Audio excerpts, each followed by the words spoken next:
ایک مجسم قرآن ہے محمد رسول اللہ، ان کی حفاظت اللہ نے کیسے کی؟ اور کچھ شیاطین نے انسانوں کے ساتھ دوستی کر لی ہوتی ہے تو انسانوں میں وہ انسان بھی وسوسہ پیدا کرتے ہیں، اور ان کے اندر یہ دو ایکسٹریمز آپ کو نظر آئیں گی، ایک کی دنیا کی آنکھ بند ہے، دوسرے کی آخرت کا آنکھ۔ یہ جو بیچ کی راس کے لوگ تھے، ان کے جو متوسلین تھے یا متعلقین تھے یا ان کے جو پیروی کرنے والے لوگ تھے، یہ بعد میں یا دائیں ہو گئے یا بائیں ہو گئے۔ تو دجال نے جو فریب کاری کی ہوئی ہوگی، لوگوں کو نئے نئے فلسفے پڑھائے ہوں گے، نئی جو ہے وہ ایجوکیشن دی ہوئی ہوگی، تو میں دلیل سے اس کا بھانڈا چاک پھوڑ دوں گا، اس کا پردہ چاک کر دوں گا۔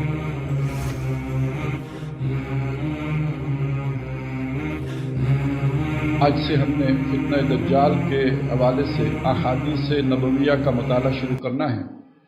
اس سے پہلے فتنہ دجال کے حوالے سے قرآن مجید کے مختلف مقامات سے ہم نے رہنمائی اخذ کرنے کی کوشش کی ہے، لیکن یہ کہ احادیث کی طرف آنے سے پہلے میں یہ بھی چاہتا ہوں کہ قرآن مجید اور احادیث نبویہ علی صاحب الصلاۃ والسلام کے درمیان جو ربط و تعلق ہے وہ ذرا واضح کر لوں، کیونکہ ہمارے آج کے اس دور میں جس میں ہم جی رہے ہیں، یہ دو علیحدہ علیحدہ چیزیں سمجھی جاتی ہیں، اور احادیث پر بہت سے اعتراضات بھی جدید پڑھے لکھے حضرات کی طرف سے سامنے آتے ہیں۔ یعنی آج کا ذہن قرآن مجید کو تو ماننے کے لیے پھر آمادہ ہو جاتا ہے، لیکن یہ کہ احادیث کی طرف بڑی مشکل سے اس کا رجحان بنتا ہے۔ تو میں پہلے یہ وضاحت کر دوں کہ اللہ تبارک و تعالیٰ نے سورہ ہجر میں بہت واضح طور پر یہ اعلان کیا کہ انا نحن نزلنا الذکر و انا لہ لحافظون، بے شک اس ذکر کو ہم نے نازل کیا اور بے شک ہم ہی اس کی حفاظت کرنے والے ہیں۔ سب سے پہلے یہ دیکھیے کہ ذکر سے مراد کیا ہے۔ ہم ذکر سے مراد ذکر سے مراد دیتے ہیں قرآن مجید۔ خود قرآن مجید کا مطالعہ یہ بتاتا ہے کہ ذکر در حقیقت اکیلا قرآن نہیں ہے، یہ محمد الرسول اللہ اور قرآن مجید مل کر ذکر بنتے ہیں۔ اگر آپ سورہ یاسین اور اس سے آگے جو صورتوں میں قسمیں آئی ہیں ان پر تدبر فرمائیں تو یہ حقیقت آپ پر کھل جائے گی۔ یاسین والقرآن الحکیم انک لمن المرسلین، یاسین اور قرآن حکمت برے قرآن کی قسم ہے کہ بے شک آپ رسولوں میں سے ہیں۔ یعنی حضور کے معاشرے میں قرآن مجید جو الفاظ کی صورت میں تھا وہ لوگوں پر اتنا مؤثر نہیں ہے جتنا کہ محمد الرسول اللہ صلی اللہ علیہ وسلم کا کردار مؤثر ہے۔ مطلب یہ ہوا کہ مجسم قرآن تو محمد الرسول اللہ ہے۔ یہ جو قرآن مجید مصحف میں ہے یہ تو اب ہے نا، حضور کے دور میں تو مصحف میں تھا نہیں، البتہ الفاظ کی صورت میں تو تھا، لیکن ان الفاظ سے زیادہ اہمیت محمد الرسول اللہ صلی اللہ علیہ وسلم کی سیرت کی ہے کہ قرآن مجید نے جو کنکریٹ فارم میں ظاہر ہوا ہے وہ کردار نبوی ہے صلی اللہ علیہ وسلم۔ اسی کو حدیث میں کہا گیا جو حضرت عائشہ رضی اللہ تعالیٰ عنہ نے بیان کیا کہ پوچھا گیا کہ حضور کا کردار کیسا تھا، اخلاق کیسے تھے، تو الٹا سوال کیا کیا تم قرآن نہیں پڑھتے؟ اور فرمایا کانا خلقہ القرآن، کہ جو حضور کا کردار تو قرآن ہے، آپ قرآن پڑھو، محمد الرسول اللہ ویسے ہی ہیں جیسے کہ قرآن میں لکھا ہوا ہے، تو گویا حضور کو دیکھو قرآن کو دیکھو، تو یہ تو دونوں گویا وہ ذکر کا مجموعہ ہے۔ یہی چیز ہے جسے سورہ طلاق میں بیان کیا خود اللہ تعالیٰ نے اہل ایمان پر جو اپنا احسان گنوایا، قد انزل اللہ الیکم ذکرا، اس اللہ نے تمہارے اوپر ذکر اتارا ہے۔ وہ ذکر کیا ہے؟ رسولن، وہ رسول ہیں، یتلو علیکم آیات اللہ، جو تمہارے اوپر اللہ کی آیات تلاوت کرتے ہیں۔ معلوم ہوا کہ صرف قرآن مجید نہیں، رسول ہیں وہ ذکر جو تم پر اللہ کی آیات پڑھ کر سناتے ہیں، وہ آیات مبینات جو کھول دینے والیاں ہیں، لِيُخْرِجَ الَّذِينَ آمَنُوا وَعَمِلُوا الصَّالِحَاتِ مِنَ الظُّلُمَاتِ إِلَى النُّورِ، تاکہ وہ نکالیں ان لوگوں کو جو ایمان لائے اور جنہوں نے نیک اعمال کیے، اندھیاروں سے نکال کر انہیں روشنی میں لے جائیں۔ وَمَن يُؤْمِن بِاللَّهِ وَيَعْمَلْ صَالِحًا، اور جو ایمان لایا اللہ پر اور جس نے نیک اعمال کیے، یدخلہ جنات، تو اللہ انہیں ان باغات میں داخل کرے گا، تجری من تحتہا الانہار، جن کے نیچے نہریں جاری ہیں، خالدین فیہا ابدا، ہمیشہ وہاں رہیں گے۔ قد احسن اللہ لہ رزقا، اللہ تعالیٰ نے اس کے لیے بہت ہی عمدہ رزق کا بندوبست کیا ہے، تیار کیا ہے۔ تو بہرحال کہنے کا مطلب یہ ہے کہ یہ بھی بڑی غلط فہمی ہے کہ ہم ذکر کو صرف قرآن مجید سمجھیں، در حقیقت ذکر مجموعہ ہے رسول یتلو علیہم آیات اللہ، جس نے کہ اللہ کی آیات پڑھ کر سنائے، رسول اور آیات مل کر وہ ذکر بنا۔ اس کو جو یہاں پہ کھولا گیا، رسول کے اوپر جو نصب ہے، جو حضرات عربی سے واقف ہیں وہ جانتے ہیں، یہاں ذکرہ کے بدل کے طور پر ہے۔ قد انزل اللہ الیکم ذکرہ، اس کا بدل ہے رسولین یتلو، یعنی کہ مطلب یہ ہے، اس کا متبادل یہ ہے کہ رسول ہیں جو آیتیں پڑھ کر سناتے ہیں۔ ایسا ہی انداز آپ کو سورہ بینہ میں ملے گا، وہاں فرمایا کہ لم یکن الذین کفروا من اہل الکتاب ولا المشرکین حتی یاتیہم البینہ، یہ مشرک لوگ بھی اور اہل کتاب کے کافر بھی ماننے والے نہیں تھے، باز آنے والے نہیں تھے، واپس مڑنے والے نہیں، جب تک کہ ان کے پاس بینہ نہ آ جائے۔ بینہ کیا ہے؟ رسول من اللہ یتلو صحفا مطہرہ، وہ اللہ کے رسول ہیں جو انہیں پاکیزہ صحیفے پڑھ کر سناتے ہیں۔ تو بینہ بھی محمد الرسول اللہ اور قرآن مل کر بنے، اور ذکرہ بھی محمد الرسول اللہ اور قرآن مل کر بنے۔ اب آئیں کہ اللہ نے اس کی حفاظت کا بندوبست کیسے کیا؟ اب دو چیزیں ہو گئیں، ایک قرآن کے الفاظ ہیں، ایک مجسم قرآن ہے محمد الرسول اللہ، ان کی حفاظت اللہ نے کیسے کی؟ حفاظت جو بھی کی تو وہ عالم اسباب میں کی۔ سب سے پہلے اللہ نے جو محفوظ کیا محمد الرسول اللہ کے دل مبارک میں، قرآن مجید کے ٹیکسٹ کو، اس کے الفاظ کو محفوظ کیا۔ اگلا مرحلہ جب آیا کہ آپ نے جب پڑھا سنایا تو صحابہ کرام کے بھی سینوں ہی میں محفوظ ہوا، حافظ پیدا ہوئے۔ اگرچہ کہ کچھ لوگ جو ہے وہ اسے لکھ لیتے تھے، چھلکوں کے اوپر بھی لکھ لیتے، چمڑے کے اوپر بھی لکھ لیتے، اسی طرح جو ہے ہڈیوں کے اوپر بھی لکھ لیتے، لیکن یہ کہ بعد میں جب کثیر تعداد میں ایک جنگ میں حفاظ شہید ہوئے تو حضرت ابوبکر صدیق رضی اللہ تعالیٰ عنہ نے مشورہ کر کے پھر فیصلہ کیا کہ ہم اسے کتابی صورت میں بھی لکھ لیں، اس ترتیب کے ساتھ کہ جس ترتیب کے ساتھ آخری رمضان میں محمد الرسول اللہ صلی اللہ علیہ وسلم نے جبریل امین کو سنایا ہے، اور 2 دفعہ سنایا۔ اس ترتیب کے ساتھ پہلی دفعہ حضرت ابوبکر صدیق رضی اللہ تعالیٰ عنہ کے دور میں لکھا گیا، لیکن لکھنے کے جیسے ہوتے ہیں نا، ہم کتاب لکھیں کاف تا الف اور با، اور یہ بھی ہو سکتا ہے کہ کاف تا با لکھ کر تا کے اوپر الف ڈالنے، تو یہ لکھنے کے مختلف رسم ہیں، اپنے علیحدہ علیحدہ طریقے ہیں، رسم الخط مختلف ہیں۔ تو حضرت عثمان رضی اللہ تعالیٰ عنہ کے دور میں آ کے ایک رسم الخط کے اوپر جمع کر دیا گیا، جب مزید چونکہ اس سے یہ بھی ہو گیا تھا کہ لہجے بھی بدل رہے تھے نا، ایک لفظ کو پڑھنے کے طریقے بدل رہے تھے، کہیں آپ پڑھیں گے مالک یوم الدین اور کچھ لوگ پڑھیں گے ملک یوم الدین، تو اب اس کو بھی ٹھیک کرنے کے لیے ایک رسم الخط کے اوپر جمع کیا، یہ حضرت عثمان رضی اللہ تعالیٰ عنہ کے دور میں جمع ہوا۔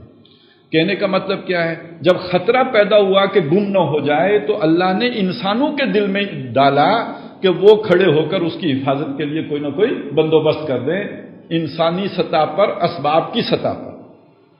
اس کے اب برعکس جائیے، مجسم قرآن کو اللہ نے محفوظ بنانے کے لیے کیا کیا؟ محمد الرسول اللہ کا عمل ہے مجسم قرآن۔ محمد الرسول اللہ کے عمل کو دیکھنے والے کون ہیں؟ صحابہ کرام، جنہوں نے دیکھا انہوں نے اسے اوبے کیا، اور معلوم ہے کس شان کے ساتھ کیا؟ جس نے زندگی میں صرف ایک دفعہ محمد الرسول اللہ کو دیکھا اور حضور کا اوپر کا بٹن کھلا ہوا تھا گریبان کا، اس نے پھر ساری زندگی اوپر کا بٹن بند نہیں کیا۔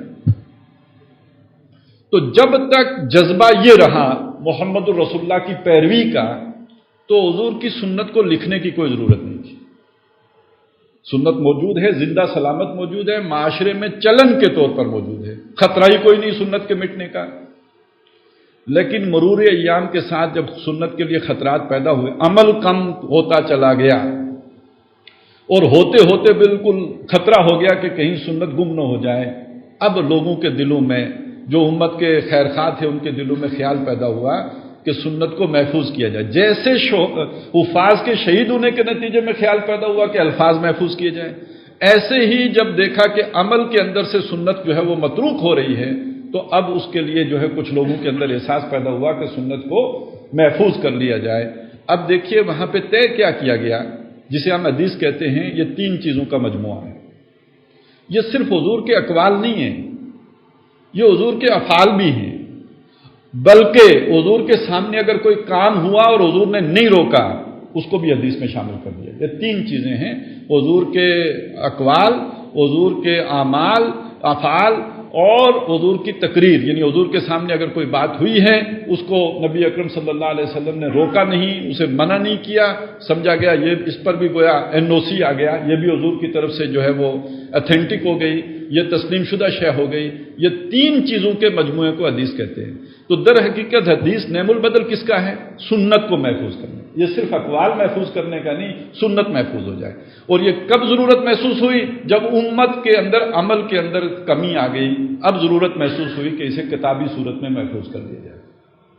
تو یہ چیز اگر سامنے رہے تو میرا خیال ہے بودھ نہیں پیدا ہوگا کہ حدیث کوئی علیحدہ چیز ہے اور قرآن مجید کوئی علیحدہ شے ہے۔ یہ اللہ نے حدیث کو جمع کروا کے در حقیقت قرآن مجید ہی کی عملی صورت کو محفوظ کرنے کی ایک تدبیر کر دی۔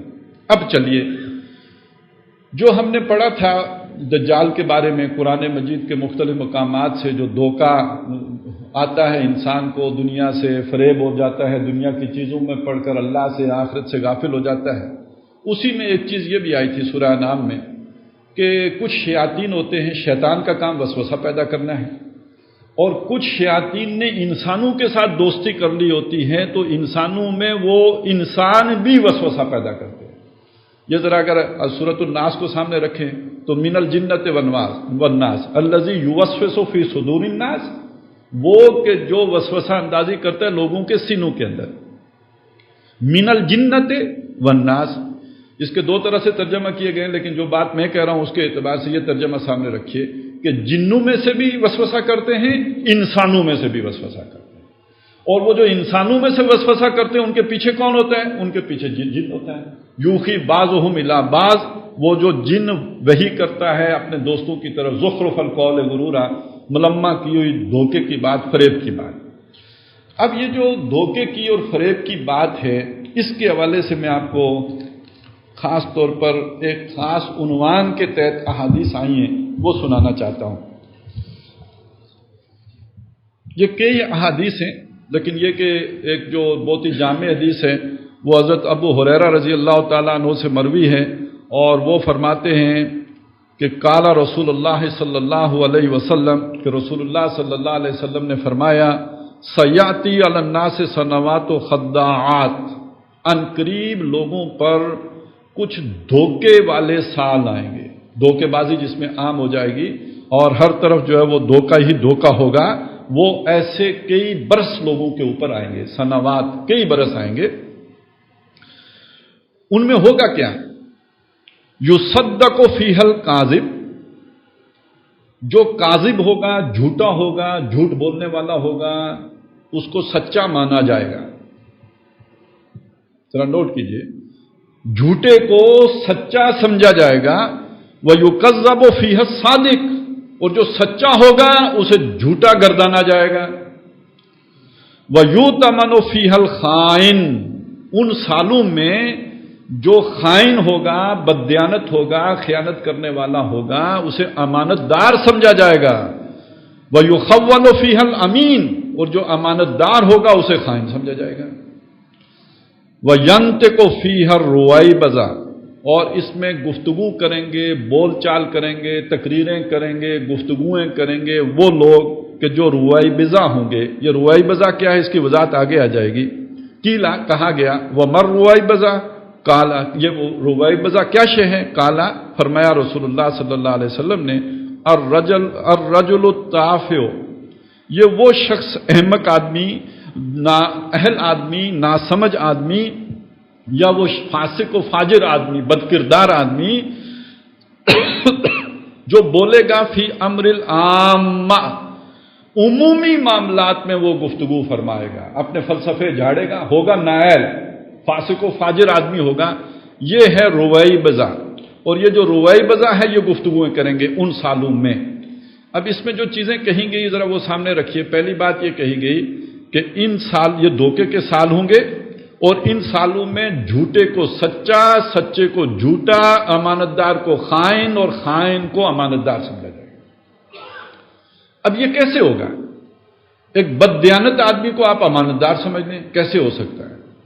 ایک امین کو آپ بددیانت سمجھ لیں، کیسے ہو سکتا ہے؟ ایک جھوٹے کو آپ سچا سمجھ لیں، کیسے ہو سکتا ہے؟ ایک سچے کو آپ جھوٹا سمجھ لیں، کیسے ہو سکتا ہے؟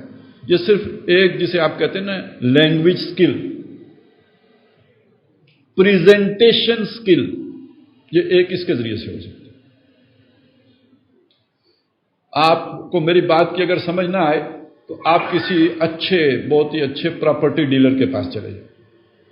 اگر 3rd کلاس قسم کا پلاٹ اس نے آپ کے سامنے سجا کے نہ پیش کر دیا تو وہ کامیاب بزنس مین ہو ہی نہیں سکتا۔ وہ کامیاب بزنس مین تبھی ہے کہ جس پلاٹ کا خریدار کوئی بھی نہ ہو، اس پلاٹ کی وہ ایسی ڈسکرپشن دے آپ کے سامنے کہ آپ اش اش کر اٹھیں اور منہ مانگے دام دے کے آئیں، تبھی تو اس کا کمیشن بنے گا۔ یہ ہے پراپرٹی ڈیلر۔ ذرا آگے چلیے، معاف کیجئے گا کسی کو میری بات اچھی نہ لگے، میں بات سمجھانے کے لیے کہہ رہا ہوں۔ ایک بہت ہی اچھا سرجن، کمال کا سرجن، بہترین فزیشین، میڈیکل پروفیشن میں بہت ہائی گریڈ، لیکن یہ کہ اسے پبلک ڈیلنگ نہیں آتی۔ وہ اپنے شعبے کے ساتھ جتنا بھی مخلص ہو، آج کی پبلک اس پر اعتبار کرنے کے لیے تیار نہیں۔ اگر مجھے جاتے ہی اس نے ایک انجیکشن نہیں لگایا، اگر اس نے مجھے اتنی ساری دوائیں لکھ کے نہیں دی، تو میں کیا سمجھوں گا کہ یہ کیا ڈاکٹر ہے؟ یہ تو بالکل ہی، وہ اگر مجھے بتایا کہ بھائی بیٹا آپ ناشتہ دیر سے کرتے ہو، ذرا جلدی اٹھ جایا کرو اور ناشتہ بر وقت کر لیا کرو، پھل فروٹ کا استعمال کرو، دودھ کا گلاس پی لیا کرو، دوائی کی آپ کو ضرورت نہیں، تو میں یہی سمجھوں گا کہ وقت ضائع کیا۔ یہ پبلک کی سوچ ہے یا نہیں؟ تو گویا وہ سچا آدمی مجھے جھوٹا لگے گا، اور اگر وہ جھوٹا ہے اپنے پروفیشن کے ساتھ بھی وہ بددیانتی کرتا ہے، لیکن یہ کہ وہ اچھی باتیں کر کے، لچھے دار باتیں کر کے، کمپنی کی دوائیں بھی مجھے خوب اتنی ساری بنڈل دے دے گا، تو وہ مشہور بھی ہوگا کہ بہت اچھا آدمی۔ یہ دوسری مثال میں نے آپ کے سامنے رکھی۔ اب ذرا آپ دیکھیے جو بزنس کنسلٹنٹ ہے، جو ان سب کو الو بناتا ہے، جس نے اس ڈاکٹر کو بھی آ کے الو بنانا ہے، جس نے اس پراپرٹی ڈیلر جس نے سب سے اینٹھا ہے، اس نے اینٹھنے ہیں، اس کو مشورہ دینا ہے، اس کو سبز باغ دکھانا ہے، اس کو سمجھانا ہے، تو اس کی سکل کا اور اس کی مہارت کا اندازہ، یعنی جو پریزنٹیشن سکل ہے، یہ شے ہے کہ جو آپ کو اس قابل بنائے گی کہ آپ جھوٹے کو سچا بنا دیں، سچے کو جھوٹا بنا دیں، خائن کو بددیانت بنا دیں، بددیانت کو خائن بنا دیں۔ اور اس سکل کی کمال اگر آپ نے دیکھنی ہو تو پھر جو دنیا میں باکمال پولیٹیشنز ہیں ان میں نظر آئے گی۔ ہمارے ہاں تو خیر وہ بھی 3rd کلاس کام ہے نا، لیکن یہ کہ جو بڑے اچھے پریزنٹر ہیں، اپنی بات جو ہے نا وہ کہہ سکتے ہیں، پبلک کو اپنے پیچھے لگا سکتے ہیں، وہ جب اپنی گفتگو کر رہے ہوں گے تو جس طرح لوگ والہانہ ان پر ٹوٹ پڑ رہے ہوں گے، تو اصل میں وہ اسی سے تو وہ ایک رائے عامہ ہموار ہوتی ہے نا، عوامی رائے کو ہموار کرنا۔ اور اس سب میں ہوتا کیا ہے؟ الفاظ سارے بہت ہی جسے کہتے ہیں لچھے دار، بہت ہی چکنے چپڑے، مفہوم کچھ بھی نہیں، آپ اندر جا کر دیکھیں گے کچھ نہیں نکل رہا ہوگا، اور ان لوگوں کا کوئی ویژن بھی نہیں۔ ایک ہوتا ہے نا، کسی زمانے میں پولیٹیشین ہوتے تھے اسٹیٹس مین لفظ استعمال ہوتا تھا، وہ مدبر آدمی ہوتا تھا۔ اب کون ہے کہ جنہیں کچھ پتہ، پوری دنیا میں دیکھیں، ایک مسلمانوں کی بات نہیں ہو رہی، پوری دنیا کے اعتبار سے دیکھیں وہ اکثر و بیشتر نشئی ہوتے ہیں۔ اب ہم ہی پہ الزام ہے، لیکن یہ کہ امریکی صدر پہ بھی تو الزام تھا نا کہ کوکین پیتا ہے، وہ مشہور سے معلوم ہوتے لگتا ہے ان کے اوپر جادو ہوا ہے۔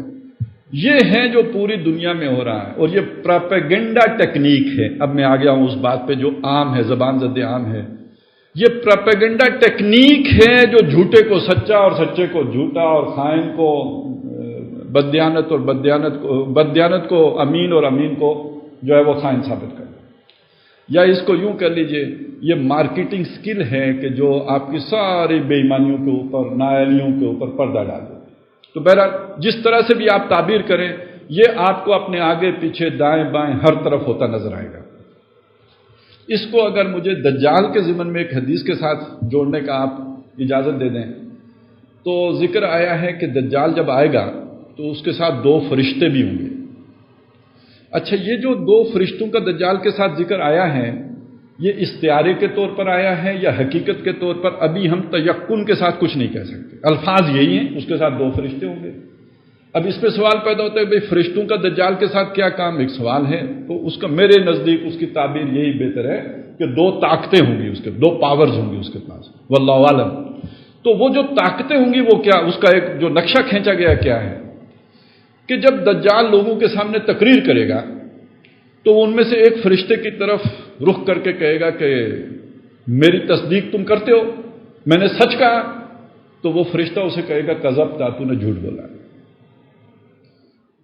حیرت انگیز بات یہ ہوگی کہ عوام تک یا اس کے سامعین تک اس فرشتے کی آواز نہیں جائے گی۔ دجال کی قدرت کا اندازہ لگائیں، وہ فرشتہ جو اسے کہے گا کذبتا، تو نے جھوٹ بولا، یہ آواز لوگوں تک نہیں پہنچے گی۔ اب وہ جب دوسرے فرشتے سے پوچھے گا تو دوسرا فرشتہ پہلے فرشتے کو کہے گا صدقتا، تو نے جو اسے جھوٹا کہا، تو نے سچ کہا، یہ آواز لوگوں تک چلی جائے گی۔ اب لوگ اس کا کیا معنی لیں گے؟ سیاق و سباق سے کٹ گئی نا بات۔ لوگ اس کا یہ معنی لیں گے کہ اس فرشتے نے اس دجال کو کہا کہ تو سچا ہے۔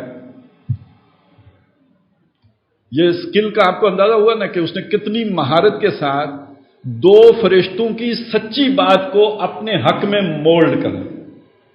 باتیں دونوں کی سچ ہیں، جس نے اسے کذبتا کہا اس نے بھی سچ کہا، جس نے اس فرشتے کی تصدیق کی اس نے بھی سچ کہا، لیکن وہ سیاق و سباق سے ہٹ کر جب بات عوام تک پہنچی، کچھ سے کچھ کتنا غلط مفہوم چلا گیا کہ جو جھوٹا تھا وہ سچا بن گیا۔ تو یہ اس سے آپ اندازہ لگائیں کہ ہمارے ہاں یہ جو میڈیا جس طرح اب عام ہو گیا ہے، اور جس طرح اس میں پروپیگنڈا کی باقاعدہ جو ہے اب سکلز آ گئی ہیں اور میڈیا سل بن گئے ہیں، اور جو جھوٹ جس درجے میں عام طور ہو گیا ہے، تو اس میڈیا کے ساتھ یہ طاقت آ گئی ہے کہ آپ جھوٹ کو سچ اور سچ کو جھوٹ کریں۔ اب ذرا اسی میں جوڑ کے دیکھ لیں، یہ روایبضہ کے لفظ کے ساتھ ہی جوڑ لیں۔ میں نے وہ آپ کے سامنے ڈاکٹر کا ذکر بھی کر دیا، آپ کے سامنے پراپرٹی ڈیلر کا ذکر بھی کر دیا، باقی پروفیشنز کو بھی بیچ میں ڈال لیں۔ اب وہ جو بیٹھ کے سوچتے ہیں ماہرین نفسیات، جو ایڈورٹائزمنٹ کے بادشاہ ہیں، چھوٹا سا اشتہار ہوتا ہے نا جس کی بڑی پیمنٹ کرنی پڑتی ہے، تو وہ جو وہاں پہ جو چھوٹا سا کوئی سلوگن ہوتا ہے کہ وہ یو فون کے سنگ، یا یہ کوئی چھوٹی سی بات ہوگی، تو وہ جو چھوٹی سی بات کے پیچھے جو ذہن بیٹھے ہوئے ہوتے ہیں، جن کی وہ پوری مہارت اس ایک جملے کے اندر بول رہی ہوتی ہے، اس کو بھی لے لیں بیچ میں، اور پھر اینکر حضرات کو بھی بیچ میں لے لیں، اور ان میں سے بھی اکثر وہی آپ کو روایبضہ ہی ملیں گے۔ مجھے تو یہ لفظ ہی سمجھ ایک خاص بندے سے آیا ہے جو ٹیلی ویژن کے اوپر بڑے معروف ہیں، ایک دینی سکالر کے عنوان سے، لیکن یہ کہ یہ لفظ جو 100% جس طرح ان پر اس کا اطلاق ہوتا ہے، تو وہیں سے وہ ساری حقیقت کھلی ہے مجھے، میں ان کو دیکھ کے ہی مجھے روایبضہ ہی یاد آتا رہا، اور اس سے پھر وہ ساری باتیں کھلتی چلی گئیں۔ تو یہ ہے در حقیقت کہ جو میڈیا کی طاقت ہوگی اس کے پاس، دجال کے پاس، یہ جو جھوٹے کو سچا اور سچے کو جھوٹا اور خائن کو جو ہے وہ امین اور امین کو جو خائن بنا دے گا، یہ ہے کہ جو اس کی طاقت ہوگی۔ اب اسی میں وہ چیز بھی، حدیث بھی رکھ لیں، اسی کے ساتھ جوڑ لیں کہ جس میں ذکر ہے کہ جب دجال آئے گا تو اس کے ساتھ بہت سے شیاطین کھول دیے جائیں گے۔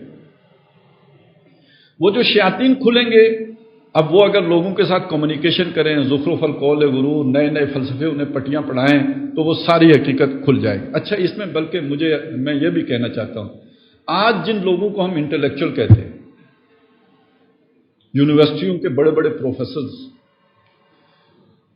ان کی علمی مہارت اپنے شعبے میں اگر آپ دیکھیں تو آپ دنگ رہ جائیں، لیکن یہ کہ حقیقت کے اعتبار سے دیکھیں، ایمان، اصل حقائق تو یہ ہیں، ایمان بالغیب، آخرت پر یقین، دین کی تعلیمات، اس کے اعتبار سے دیکھیں جس طرح وہ کورے معلوم ہوں گے، اور اس کا پھر ایک نتیجہ نکلتا ہے، جب آپ ان حقائق سے کورے ہوتے ہیں تو دنیا کے بارے میں آپ کا جو سمجھ ہے، فہم ہے، وہ پتہ کیسا ہو جاتا ہے؟ سطحی ہو جاتا ہے۔ جسے قرآن مجید کہتے ہیں یعلمون ظاہرا من الحیات الدنیا، یہ دنیا کے بھی صرف ظاہر سے واقف ہیں، دنیا کو بھی گہرائی سے نہیں جانتے، اس کو اوپر سے ہی جانتے ہیں، اندر اتر کے اس کو بھی نہیں دیکھا ہوتا۔ تو آپ کو یہ تمام بڑے بڑے پروفیسرز کے اندر یہی چیز نظر آئے گی. بڑے بڑے ماہرین معاشیات، بڑے بڑے ماہرین سیاسیات، ان کے اندر آپ کو وہ سینس نہیں ملے گی کہ جو چیزوں کو ڈیپلی جو ہے انالائز کرنے کی صلاحیت جو پیدا کرتی ہے، وہ آپ کو کہیں نہیں ملے گی. یہ ہے روائے بازار. اب اسی حوالے سے جو ایک جو سطحی پن ہے یا ایک یک رخا پن ہے، اس کو اگر اس کانے پن کے ساتھ بھی جوڑ لیں، جو کانا ہوگا، سطحی ہوگا، تو ایک توجہ اس کی یہ بھی ممکن ہے. بہرحال ابھی تو میں روائے بزا کی تھوڑی سی وضاحت اور کر دوں تاکہ بات بالکل سامنے آ جائے.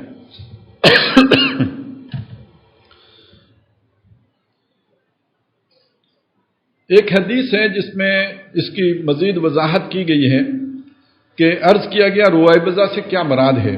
آپ صلی اللہ علیہ وسلم نے فرمایا وہ نااہل اور کم فہم شخص جو عوام کے اہم معاملات میں ان کی رہنمائی کا ذمہ دار بن جائے.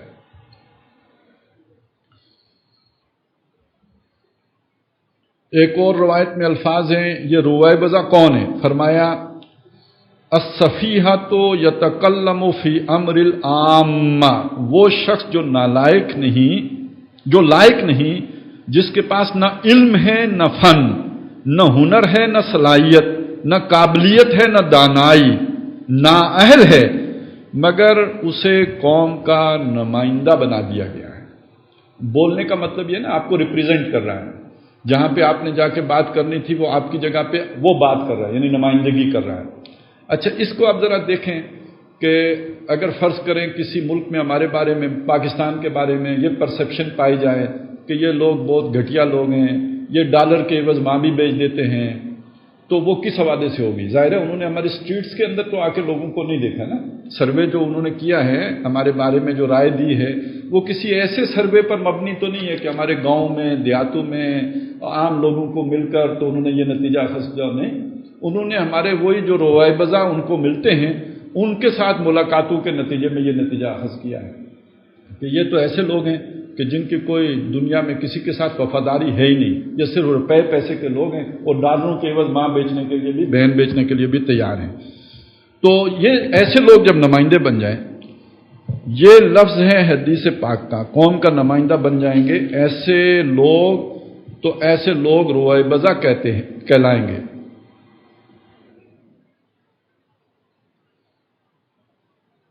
اس میں ایک لفظ یہ بھی آیا ہے کہ جب ایسے لوگوں کے ہاتھ میں آپ کی نمائندگی آ جائے تو یہ قوم کی بربادی کا زمانہ ہوگا، یہ تباہی کا زمانہ ہوگا، یہ ہلاکت کا زمانہ ہوگا.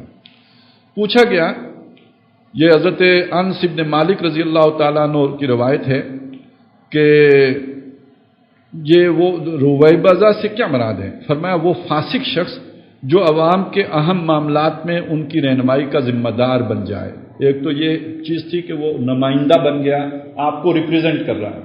ایک یہ کہ آپ کے معاملات اس کے ہاتھ میں چلے گئے، وہ ان کو مینیج کر رہا ہے، وہ ان کا انتظام کر رہا ہے، وہ ان کا انصرام کر رہا ہے، وہ ان کا اہتمام کر رہا ہے.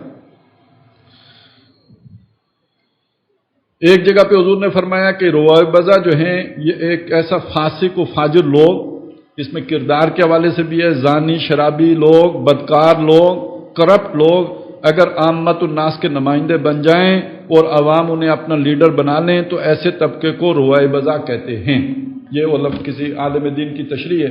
بہرحال بات کو سمجھ لیجئے، یہ ایک کسی خاص تناظر میں نہ دیکھیے، سارا زمانہ ہی ایسا ہے. کسی ایک ملک کو نہ دیکھیے، تمام ممالک کا حال یہی ہے، کیا مسلمان کیا غیر مسلم. یعنی آپ نے جو ڈونلڈ ٹرمپ کو لا کے بٹھا دیا امریکہ میں، تو اس لفظ کا اطلاق تو اس کے اوپر بھی ہو جائے گا. اس کو کیا معلوم کرسچینٹی کیا ہے، خود امریکہ کی روایات کیا ہیں، اور امریکہ کا دنیا میں حیثیت و مقام کیا ہے. اس لیے کہ وہ ایک سپر پاور ہے، اس کا امبیلنس ہونا پوری دنیا میں امبیلنس کریٹ کر سکتا ہے. اس کو ان حیثیتوں کا کوئی پتہ نہیں ہے، امریکہ کی ان ڈائنامکس کا نہیں پتہ ہے. تو پوری دنیا کی یہی حال آپ اپنے پڑوس میں دیکھیں گے، انڈیا میں، کہ وہ جو جس طرح کبھی جہاں پہ اندرا گاندھی بیٹھتی تھی، یا یہ کہ آپ ذرا سوچیں پنڈت نہرو اور اس سے پہلے جو گاندھی نے جو ملک بنایا، وہاں پہ اب بیٹھا ہوا ہے مودی، جو ہر اعتبار سے جو ہے وہ بدکردار شخص. تو ایک بات تو یہ سمجھ لیجئے کہ وہ جو زخرف القول غرور، یعنی ڈسیو کرنا باتوں کے ذریعے سے، اچھی اچھی لچھے دار باتوں کے ذریعے سے، تو یہ تو ان حکمرانوں پر اور جو باقی کاروبار میں جو لوگ چھائے ہوئے ہیں ان پر بھی، اور جو دین کے نام پر جو سودے بازیاں کاروبار چلانے والے ہیں ان پر بھی، ان سب پر اس کا اطلاق ہو جائے گا۔ دانشوریاں بگاڑنے والے کہہ لیجئے ان پر بھی ہو جائے گا، میڈیا پہ چھائے لوگوں پر اوپر بھی ہو جائے گا۔ اب آئیں خاص دجال کی طرف۔ یہ مشکات شریف جلد پنجم ہے، حدیث نمبر 36 ہے۔ یہ حضرت عبداللہ رضی اللہ تعالیٰ عنہ بیان کرتے ہیں کہ رسول کریم صلی اللہ علیہ وسلم نے فرمایا، یقیناً اللہ تعالیٰ تم پر مخفی نہیں ہے، تم سے پوشیدہ نہیں ہے، اس کا تعارف تمہارے پاس ہے، اور بلا شبہ اللہ تعالیٰ کانا نہیں ہے، جبکہ مسیح دجال دانی آنکھ سے کانا ہوگا۔ اب یہ جو بات بتائی گئی اس کا مطلب کیا ہے کہ وہ مسیح الدجال جو ہوگا وہ رب ہونے کا دعویٰ کرے گا، وہ کہے گا میں رب ہوں، تم اپنے رب کو جانتے ہو، وہ کانا نہیں ہے، جبکہ یہ جو مسیح دجال ہے یہ کانا ہوگا، اس کی وہ آنکھ ایسی ہوگی جیسے وہ انگور کا ایک پھولا ہوا دانہ ہے۔ اب یہاں خاص طور پہ معلوم ہوتا ہے ایک شخص دجال کا ذکر ہے۔ میں نے پچھلی دفعہ یہ عرض کیا تھا نا کہ احادیث کا مطالعہ کرنے سے معلوم ہوتا ہے کہ یہ مختلف چیزوں کے اوپر ان کا اطلاق ہوتا ہے، ایک شخص بھی ہوگا، ایک طاقت بھی ہوگی، اور ایک پوری تہذیب و تمدن بھی ہوگا جن کے اوپر اس کا اطلاق کیا جا سکتا ہے۔ تو یہاں جو اطلاق ہو رہا ہے وہ اطلاق اس شخص کے اوپر ہو رہا ہے جو المسیح الدجال کے عنوان کے تحت ظاہر ہوگا۔ وہ ظاہر اپنے آپ کو دجال تو نہیں کہے گا، وہ تو مسیحا کہے گا۔ مسلمانوں کو بھی نہیں بلکہ اہل ایمان کو اس کی ایک نشانی بتائی جا رہی ہے کہ اس کی ایک خاص نشانی یہ ہوگی کہ وہ دانی آنکھ سے کانا ہوگا، اور وہ آنکھ ایسی کانی ہوگی جیسے انگور کا ایک پھولا ہوا دانہ ہو۔ مشکات شریف ہی کی یہ حدیث نمبر 37 ہے۔ حضرت انس رضی اللہ تعالیٰ عنہ فرماتے ہیں کہ رسول کریم صلی اللہ علیہ وسلم نے فرمایا، ایسا کوئی نبی نہیں گزرا جس نے اپنی امت کو جھوٹے کانے سے آگاہ نہ کیا ہو یا ڈرایا نہ ہو، یعنی اس سے مراد وہی المسیح الدجال ہے۔ دجال کانا ہوگا اور تمہارا پروردگار کانا نہیں ہے، نیز اس دجال کی دونوں آنکھوں کے درمیان کاف فا را یعنی کفر کا الفاظ لکھا ہوگا۔ اب پہلی بات یہ کہ کانا ہونے کی حد تک تو وہ شخص دجال ہوگا، اس کے ماتھے پر کاف فا را لکھا ہوگا۔ بعض اور روایات میں ہے کہ ہر پڑھا لکھا یا ان پڑھ مومن اسے پڑھ لے گا۔ اس کا مطلب یہ ہے ان پڑھ آدمی تو کاف فا را نہیں پڑھ سکتا، پڑھ بھی لے تو اسے کیا سمجھ آئے گی یہ کیا لکھا ہوا ہے، دیکھ بھی لے تو پہلی بات یہ سمجھ آئی کہ وہ ہر آدمی کو وہ لکھا ہوا نہیں نظر آئے گا، وہ ایمان والے کو لکھا ہوا نظر آئے گا، ہاں ان پڑھ ہی کیوں نہ ہو۔ تو دوسرا یہ سمجھنے کی بات ہے کہ ان پڑھ بھی سمجھ لے گا اسے، تو اس کا مطلب یہ کہ یہ کاف فا را کندہ ہونے سے زیادہ، لکھا ہونے سے زیادہ اس کی حرکات و سکنات سے، اس کے طرز عمل سے، اس کے کاموں سے ظاہر ہو رہا ہوگا، گویا اس سے ٹپک رہا ہے، اس سے ابل ابل کے سامنے آ رہا ہے، لیکن اس کی پہچان اہل ایمانی کو ہوگی۔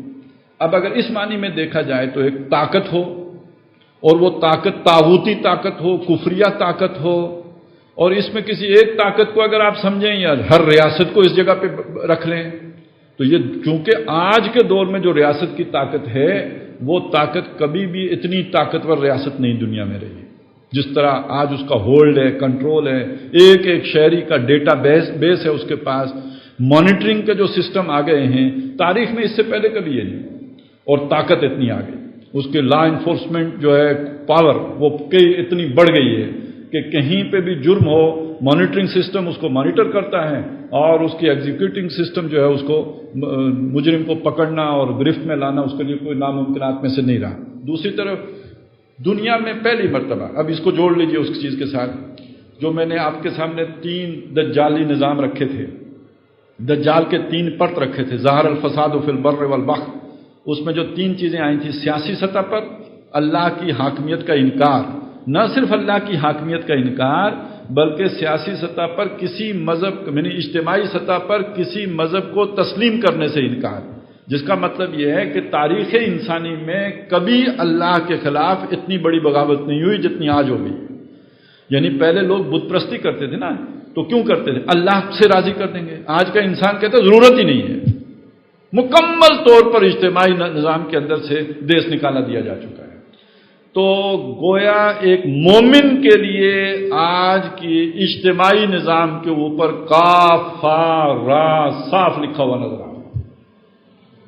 ہاں، جس کا ایمان یا تو وہ ایمان نہ ہو یا اس کا علم محدود ہو، تو اس صورت میں وہ سمجھے گا اسے اپنا وہی دجل میں کہ ریاست ماں جیسی ایک تصور ہے نا، یہ دجل ہے نا کہ ریاست ہو ماں جیسی. لیکن آج کی ریاست ماں جیسی نہیں ہے. آج کی ریاست ظالم ریاست، نچوڑتی ہے، ایکسپلائٹ کرتی ہے، لوگوں سے ان کا حق چھینتی ہے، ان کا استحقاق مجروح کرتی ہے، ان کی آزادی غصب کرتی ہے اور ان کے حقوق کے اوپر ڈاکہ ڈالتی ہے. یہ پوری دنیا کا ایک ایکسپلائٹیشن کا نظام ہے. سیاسی سطح پر اللہ کی حاکمیت کا انکار، معاشی سطح پر اللہ کی ملکیت کا انکار، سماجی سطح پر اللہ کے جو خالق ہونے کا انکار اور انسان کو اشرف المخلوقات کی بجائے ایک حیوان سمجھ کر اس کو ڈیل کرنا اور ٹریٹ کرنا اور ویلیو سٹرکچر بنانا. یہ ہے در حقیقت 3 سطحوں کا فساد جو پوری دنیا میں ظاہر ہو چکا ہے، اور اس سے کوئی 1 انچ خطہ ارضی بھی محفوظ نہیں. آپ کوئی ایک ریاست، ایک ملک، ایک سرزمین نہیں بتا سکتے جہاں پر دجال کی یہ فتنہ انگیزی پوری طرح جاری اور ساری نہ ہو. تو اس کا مطلب یہ ہے کہ یہ وہ تہذیب ہے جس کے ماتھے پر کاف فا را لکھا ہوا ہے، جو پوری دنیا کے اوپر چھا گئی.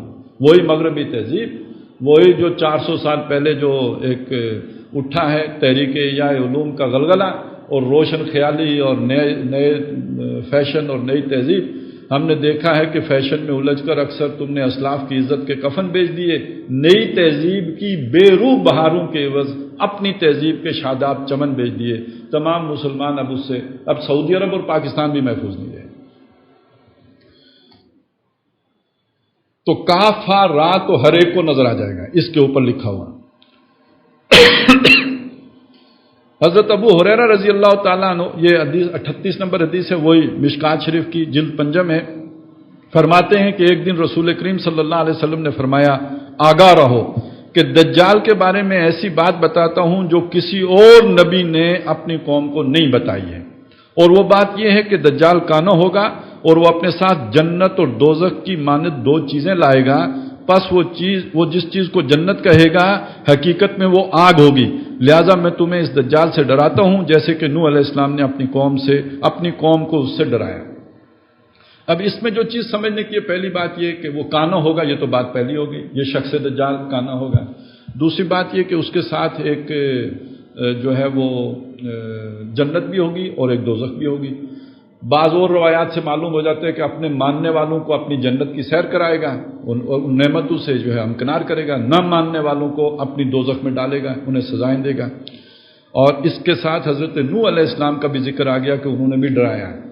اس سے بعض حضرات نے یہ نقطہ نکالا ہے کہ جو یہ شخص دجال ہے اس کی پیدائش شاید حضرت نوح علیہ السلام کے دور میں ہو گئی تھی. اس کے بعد مختلف ادوار میں مختلف صورتوں میں ظاہر ہوتا رہا. وہ یہ اس سوچ کے لوگ سامری کو بھی دجال کہتے ہیں اور دلیل یہ دیتے ہیں کہ حضرت موسیٰ علیہ السلام نے سامری کا بنایا ہوا بچڑا جو ہے اس کو جلا دیا، اور یہ کہ جنہوں نے مانا تھا سامری کے بچڑے کو ان کو موت کی سزا دے دی، قتل کروا دیا. لیکن سامری کو کچھ نہیں کہا اور اسے یہ کہا کہ تیرے لیے ایک وعدے کا وقت ہے. اسے خود جو ہے وہ سزا نہیں دی، حالانکہ سب سے بڑا مجرم تو وہ تھا. تو وہ کہتے ہیں وہ سامری بھی دجال تھا.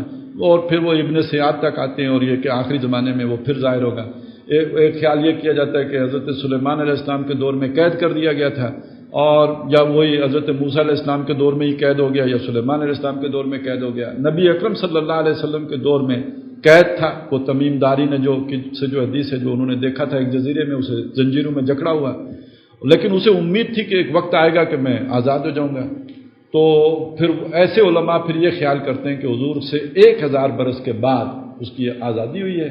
اور یہ جو مغربی تہذیب کا عروج ہے یہ در حقیقت دجال کی سرکردگی میں ہے، اور یہ پورا دجالی سیٹ اپ ہے جو اس وقت پوری دنیا کے اوپر چھا گیا ہے. ابھی وہ ظاہر نہیں ہوا، آزاد ہو چکا ہے.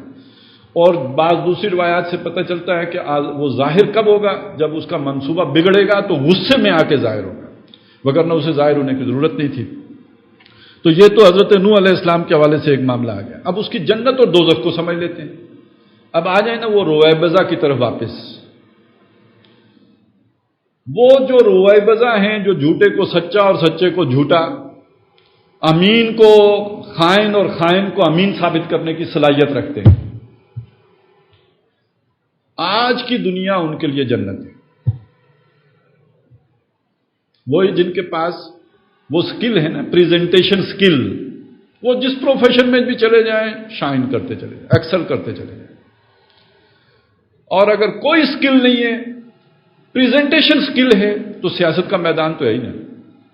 آپ سکول میں نالائق تھے، 3rd ڈویژن پاس ہوتے رہے، بلکہ یہ کہ ماسٹر صاحب کو پستول دکھا کے پاس ہوتے رہے، بدماشیاں کرتے رہے، لڑائیاں جھگڑے کرتے رہے ٹرانسپورٹروں کے ساتھ بھی، تو آپ کے اندر ایک مہارت تو آتی گئی نا. کل یہی لوگ ہیں جو سیاسی لیڈر ہیں. آپ نے دیکھا کوئی بیکن ہاؤس کا سیاسی لیڈر، کوئی سٹی سکول کا نکل کے سیاسی لیڈر بنا ہو؟ یہ جو آپ کے بنے ہوئے ہیں سارے، یہ ایسے ہی جو آپ شیخ رشید صاحب کی تاریخ پڑھ کے دیکھ لیں، وہی سارے جو گلیوں سے نکلے اور گلیوں ہی کے اندر جنہوں نے اپنی پھر حیثیت منوائی ہے بزور ڈنڈا، تو وہی ہیں کہ پھر اور بازور گالی گلوچ. زیادہ تر تو جس پر جو صحیح ترین لفظ کا اطلاق ہو سکتا ہے، جو بانڈ والا ایک لفظ ہوتا ہے نا، تو اس طرح کے لوگ ہیں جو بن گئے رہنما.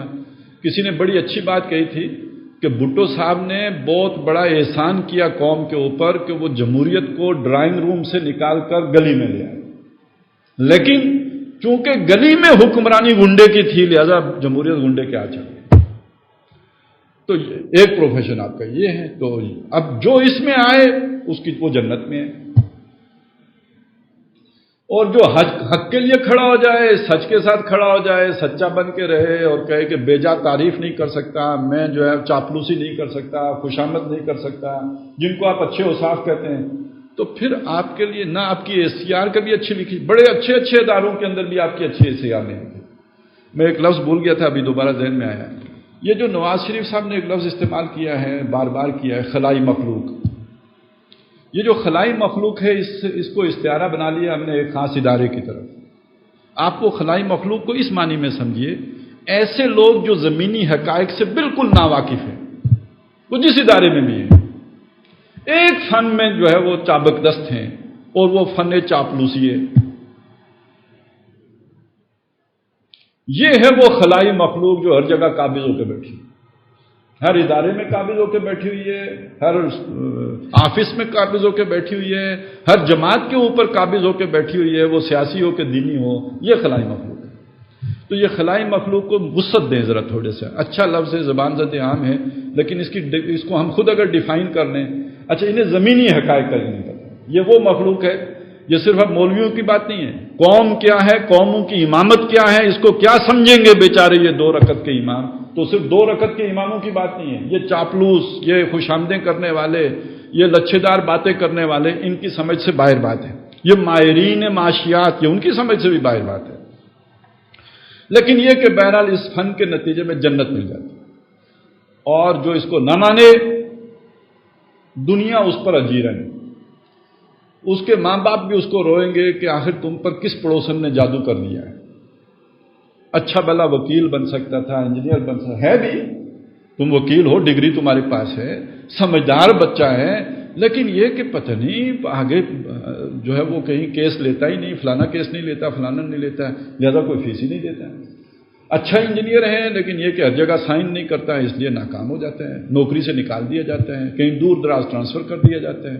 اچھا ڈاکٹر ہے، مگر یہ کہ مریض کے مطابق ٹریٹ نہیں کرتا ہے، اس کے جذبات کا خیال نہیں کرتا ہے، لہذا اس کی پریکٹس ہی نہیں چلتی ہے. تو یہ ہے وہ نتیجہ کہ بندہ بالکل یہ سمجھے کہ ہر وقت ایک آگ پہ انگاروں کے اوپر لوٹ رہا ہے، دنیا میں ترقی کر سکتا ہے، لیکن یہ کہ وہ اس لیے نہیں کر پا رہا کہ وہ سچا اور کھرا آدمی ہے، اپنے پروفیشن کے ساتھ جو ہے وہ دیانتدار ہے، اس کے لیے کوئی گنجائش نہیں ہے، لہذا وہ آگ میں ہوگا. اچھا اسی کا ایک معنی اور بھی لے لیجئے. مختلف ریاستیں ہیں، مملکتیں ہیں، حکومتیں ہیں، اور ایک عالمی چودھری بھی. جو اس عالمی چودھری کی مرضی کے مطابق چلتا رہے گا، IMF بھی مدد کرتا رہے گا، ورلڈ بینک بھی مدد کرتا رہے گا، G8 بھی خیال رکھیں گے، اور یہ کہ G20 میں بھی اس کو جو ہے وہ گنجائش ملتی رہے گی، لیکن اگر وہ عالمی چودھری اس سے ناراض ہو جائے گا تو ڈیزی کٹر ہے، ہیل فائر ہے، یہ ہیل فائر۔ ذرا الفاظ کی مطابقت تو دیکھیے نا، اس کے پاس ایک دوزخ بھی ہے، ہیل فائر۔ یہ جو ڈرون اٹیک ہے اس میزائل کا نام ہے ہیل فائر، تو اس کے پاس آگ بھی ہے۔ آپ مان لیں آپ کی جو ہے وہ پانچوں جو ہے وہ گھی میں کڑھائی میں سر، لیکن اگر آپ نہ مانیں تو دیکھ لیں طالبان کا کیا اشر ہوا، اب ترکی کے ساتھ کیا ہو رہا ہے۔ ہم نے بھی سرنڈر کر لیا، اگر سوشل انجینئرنگ پروگرام مان لیا، اگر توہین رسالت کی شکیں نکال دی، اگر قادیانیت کی امتناع کا قانون ختم کر دیا تو ہمارے گن برسے گا، اور اگر یہاں سٹینڈ لے لیا، نہ مانا، کھڑے ہو گئے، ڈٹ گئے، تو بہرحال پھر یہ کہ پابندیاں لگیں گی، آنکھیں دکھائی جائیں گی، دنیا کو دوزخ بنانے کی کوشش کی جائے گی، تمہیں پتھر کے دور میں پہنچا دیں گے، یہ دھمکیاں سننے کو ملی نا۔ تو یہ ہے کہ گویا ایک ایسی طاقت ہوگی، ایک ایسی پاور ہوگی کہ جس کے پاس دنیا کے وسائل ہوں گے، ماننے والوں کو اپنی جنت کی سیر کرائے گا، کیمپ ڈیوڈ میں ناشتہ کرائے گا، اور نہ ماننے والوں کے لیے زندگی اجیرن کر دے گا، ان کے لیے مشکلات کھڑی کر دے گا۔ مشکات شریفی کی حدیث نمبر 39 ہے، حضرت حذیفہ نبی کریم صلی اللہ علیہ وسلم سے روایت کرتے ہیں کہ آپ نے فرمایا، دجال اس حالت میں ظاہر ہوگا کہ اس کے ساتھ پانی ہوگا اور آگ ہوگی، تاہم لوگ جس چیز کو پانی سمجھیں گے وہ حقیقت میں جلانے والی ہوگی، اور جس چیز کو لوگ آگ سمجھیں گے وہ حقیقت میں ٹھنڈا شیریں پانی ہوگا۔ پس تم میں سے جو شخص اس کو یعنی دجال اور اس کی تکذیب، تم میں سے جو شخص اس کو یعنی دجال کو پائے تو وہ اس کی تکذیب، اور وہ بے شک اس کی تکذیب سے ناراض ہو، اور وہ اس کی تکذیب کرے تو اسے اپنی آگ میں ڈالے گا، لیکن وہ حقیقت میں آگ نہیں ہوگی بلکہ نہایت شیریں اور پسندیدہ پانی ہوگا۔ اب ذرا اس کو یوں سمجھ لیجئے کہ ایک شخص وہ ہے کہ جس نے آج کی تہذیب کے اندر اپنے آپ کو رنگ لیا، اس کا نتیجہ کیا نکلے گا؟ اس کا سارا وقت اپنے پروفیشن میں لگے گا، اس کی وہ زندگی گم کرے گا اس کے لیے۔ ظل سعیہم فی الحیات الدنیا، آپ تمام کامیاب لوگوں کی زندگی کا مطالعہ کر کے دیکھیں، ہر وقت جسے کہتے ہیں نا دماغ کا سکون، میں دل کے سکون کی بات نہیں کر رہا، میں دماغ کے سکون کی بات کر رہا ہوں، وہ اس کا اجڑ جائے گا۔ یہ ٹرنکولائزرز کس کو لینے پڑتے ہیں؟ یہ کون ہے؟ جی اصل میں اس ہائی پیمانے پہ دماغ کام کر رہا ہوتا ہے، رات کو نیند آ ہی نہیں سکتی، اس لیول پہ، جس لیول پہ آپ کا جتنا آپ کو کنسنٹریٹ کرنا پڑ رہا ہے، جتنا آپ فوکس ہو کے رہنا پڑ رہا ہے، تو اس لیول پہ اٹینشن جو درکار ہے، جب آپ نے اپنا کام روک بھی دیا ہے تو دماغ جس جگہ پہ پہنچ گیا اس سے نیچے جب تک نہیں آئے گا، نیند کیسے آئے گی؟ کوئی پریشانی نہ ہو لیکن جس درجے کی کنسنٹریشن درکار ہے اس کے بعد نیند نہیں آ سکتی آپ کو۔ اور اگر آپ کے پاس ٹائم بہت تھوڑا ہے، بر وقت نیند نہیں آئی تو آپ نے تو صبح بہت جلدی پھر ارلی جانا ہے کسی پروجیکٹ پر، کسی کام کے اوپر، آپ کے پاس ٹائم نہیں ہے، لہٰذا آپ اپنے آپ کو مینیج کرو گے، دوائی لو گے، جلدی سے سو جاؤ، صبح اٹھ کے پھر جانا ہے۔ یہ تو ایک کیفیت دوزخ کی ہو گئی۔ دوسری، بچوں کے لیے وقت نہیں ہے، فیملی کے لیے وقت نہیں ہے، نتیجہ در حقیقت گھریلو زندگی تباہ، اور وہ جو فلسفہ ہے کہ جی نیو پورٹ نیو وائف، اس کے ساتھ سکون تو نہیں ہے، وہ جو فیملی لائف میں تسکین ہے وہ تو نہیں ملے۔ کوئی دیکھے گا، آپ کی گاڑی دیکھے گا، آپ کی کوٹھی دیکھے گا، آپ کا لائف سٹائل دیکھے گا، تو جیسے قارون کو دیکھ کر لوگوں نے کہا تھا ہائے ایسی دولت ہمیں ملے، ایسے شخص کو دیکھ آپ کو اتنا کامیاب آدمی لگے گا، اس کا حال دل معلوم کریں، وہ کہے گا یار یہ دولت بھی لے لو، یہ شہرت بھی لے لو، یہ سارا کچھ لے لو، کہیں مجھے 2 وقت سکون سے کوئی کہیں بیٹھنے دو، لیکن یہ کہ وہ سکون اس کی زندگی میں نہیں ہوگا۔ اس کے مقابلے میں ایک وہ غریب آدمی ہے جس کی تڑپ ہے وہ والی، اس کو بھی سکون نہیں ہوگا، جس کی خواہش ہے وہ سب کچھ حاصل کرے، لیکن وہ دانا آدمی جو حاصل کر سکتا ہے لیکن اس نے اپنے آپ کو دین میں اللہ کی خاطر ادھر ایک شعوری فیصلہ کر کے لگایا ہے اور اس کامیاب زندگی کو لات ماری ہے، یہ جس سکون میں ہوگا، جس جنت میں ہوگا، جس تسکین میں ہوگا، اس کا کوئی تصور نہیں کر سکتا۔ علامہ اقبال نے اس کا ایک نقشہ کھینچا ہے، کہتے ہیں جز با قرآن زید می روبائی است، قرآن کے بغیر شعر بھی لومڑ ہے۔ لومڑ چالاک ہوتا ہے، یار مکار، تو ایک بڑا باصلاحیت آدمی یہ چالاکیاں، یاریاں، مکاریاں تو کر سکتا ہے۔ جز با قرآن زید می روبائی است، فقر قرآن اصل شہنشاہی است۔ جس نے قرآن کے ساتھ جڑ کر استغنا اختیار کر لیا، فقر کا ترجمہ میں فقیری نہیں کر رہا، اس کا غلط مانی جاتا ہے۔ استغنا کیا ہے؟ بے پرواہ ہو جانا ان چیزوں سے۔ وہ اقبال کا دوسرا شعر سامنے رکھے نا، ہے وہی تیرے زمانے کا امام برحق جو تجھے حاضر و موجود سے بیزار کرے۔ آپ کو یہ چیزیں بیکار معلوم ہوں، یہ لمبی لمبی گاڑیاں، یہ اونچی اونچی بلڈنگیں، یہ لش پش کرتے گھر، یہ آپ کو اپنی طرف کوئی اٹریکشن نہ رکھیں آپ کے لیے۔ کیوں؟ آپ کو قرآن مجید نے کسی اور طرف جو ہے متوجہ کر دیا ہے۔ تو یہ گویا اس سے ایک بھوکا پن نہیں ہے اس آدمی، اس کے پاس محرومی نہیں ہے، استغنا ہے، یہ بے فکرہ ہے، اسے ان چیزوں کی پرواہ ہی نہیں رہی، یہ ان سے بالاتر ہو گیا۔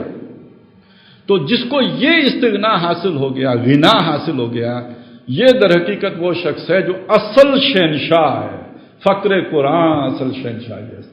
اور جس کا بڑا نمایاں مظہر اس واقعے میں آتا ہے کہ کسی فقیر کو بار بار بادشاہ طلب کر رہا تھا، وہ نہیں آیا، پھر بادشاہ چل کے اس کے پاس پہنچا، حضرت آپ کو کیا چاہیے؟ اس نے کہا میری دھوپ چھوڑ دو، یہ میرے آگے کھڑے ہو گئے، سایہ خام خواہ کہ تم رکاوٹ بن رہے ہو۔ تو اب یہ جو بے فکرہ آدمی ہے جس کو یہ غنا حاصل ہے، بادشاہ اس کے مقابلے میں کیا شے؟ وہ تو پریشان ہر وقت جو ہے سوچوں میں گم۔ تو یہ جو دجال نے لشپش کرتی دنیا بنا دی ہے، یہ اس کی جنت ہے۔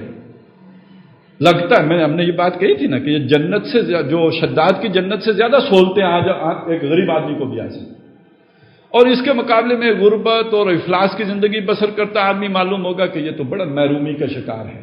لیکن اگر اس کا وہ فیصلہ شعوری ہے تو وہ سکون میں ہے۔ یہ جو لشپش کرتی دنیا میں ہے، یہ در حقیقت عذاب میں ہے، یہ تکلیف میں ہے، یہ مصیبتوں میں ہے۔ اور آخری بات عرض کروں، یہ سنہری زنجیروں میں جکڑا ہوا غلام ہے۔ یہ جو آپ کو گاڑی نظر آ رہی ہے، یہ گاڑی نے اس کو غلامی پر آمادہ رکھا ہوا ہے۔ یہ جو اس کو ملٹی نیشنل کمپنی نے رہائش دی ہوئی ہے بڑی اچھی جگہ پہ، پوش ایریے میں، یہ در حقیقت اس کے پاؤں کی بیڑی ہے۔ یہ چھوڑنا بھی چاہے اس کمپنی کو تو اب نہیں چھوڑ سکتا، جو اس کا عادی ہو چکا ہے، اس لگزوریس لائف سے اب یہ نکل نہیں سکتا۔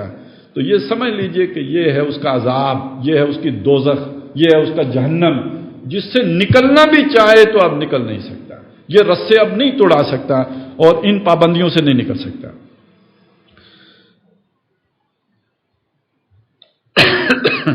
حدیث نمبر 40 ہے، حضرت حذیفہ رضی اللہ تعالیٰ عنہ کہتے ہیں کہ نبی اکرم صلی اللہ علیہ وسلم نے فرمایا کہ دجال کی بائیں آنکھ کانی ہوگی۔ اس سے پہلے ہم نے پڑھا تھا کون سی آنکھ کانی تھی؟ دائیں کانی تھی۔ اب دیکھیے بائیں کانی ہے۔ اس کے بہت کثرت سے بال ہوں گے اور اس کے ساتھ اس کی جنت ہوگی اور اس کی آگ ہوگی، لیکن اس کی آگ حقیقت میں جنت ہوگی اور اس کی جنت حقیقت میں آگ ہوگی۔ اب اس میں ایک تو تطبیق اس کی کرنے کی ضرورت ہے کہ اس کی بائیں آنکھ کانی ہوگی یا اس کی دائیں آنکھ کانی ہوگی۔